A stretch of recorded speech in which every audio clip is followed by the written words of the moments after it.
আল্লাহ রাসূল বললেন তিনটা বিপদ নেমে আসবে তিনটা পাপের কারণে। তিনটা বিপদ নেমে আসবে তিনটা পাপের কারণে। তিনটা বিপদ নেমে আসবে তিনটা পাপের কারণে। এক, ভূমিকম্প হবে।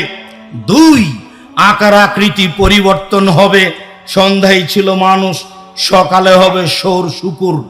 তিন, সমস্যা নেমে আসবে। স্কুলে মারামারি, মাদ্রাসায় মারামারি, মসজিদে মারামারি, যেখান সেখানে হইচই, কেউ কাউকে মানে না, বড় ছোট বলে কিছু নেই, ওয়াদা অঙ্গীকার নেই, ভালোবাসা নেই, একজন আর একজনের বিরুদ্ধে নির্দ্বিধায় চলছে। তিনটে বিপদ নেমে আসবে তিনটা পাপের কারণে। এক, ভূমিকম্প হবে। বিপদ দুই, আকার আকৃতি পরিবর্তন হবে।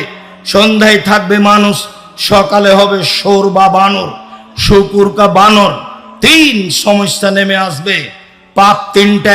এক, এদা সারেবুল খমুরা, যখন মানুষ নেশাদার দ্রব্য পান করবে তখন এই তিনটা বিপদ নেমে আসবে।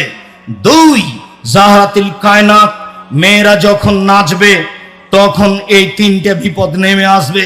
প্রায় সব মোবাইলে মেয়ে নাচে, প্রায় সব দোকানে মেয়ে নাচে, প্রায় সব বাড়িতে মেয়ে নাচে। মেয়েরা যখন নাচবে তখন এই বিপদ নেমে আসবে।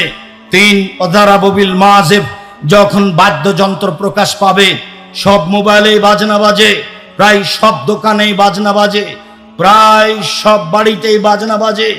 কোটি কোটি টাকা খরচ করে মানুষ বহির্বিশ্ব থেকে যারা গান বাজনা করে নাচে তাদেরকে মানুষ নিয়ে আসে, তখনও তারা শিক্ষিত মানুষ, এই কথা ঠিক নয়। আল্লাহ বলেছেন ইন্নামা ইয়াতাযাক্কারু উলুল আলবাব, নিশ্চয় উপদেশ গ্রহণ করে শিক্ষিত মানুষ। যারা এসব নাচ গানের ব্যবস্থা করে তারাকে যারা শিক্ষিত বলে তারাও মূর্খ মানুষ, তার জানা নাই কে শিক্ষিত। সম্মানিত দিনী ভাই ও বোন, বলছিলাম রাসূল সাল্লাল্লাহু আলাইহি সাল্লাম বলেন তিনটি বিপদ নেমে আসে তিনটি পাপের কারণে। তার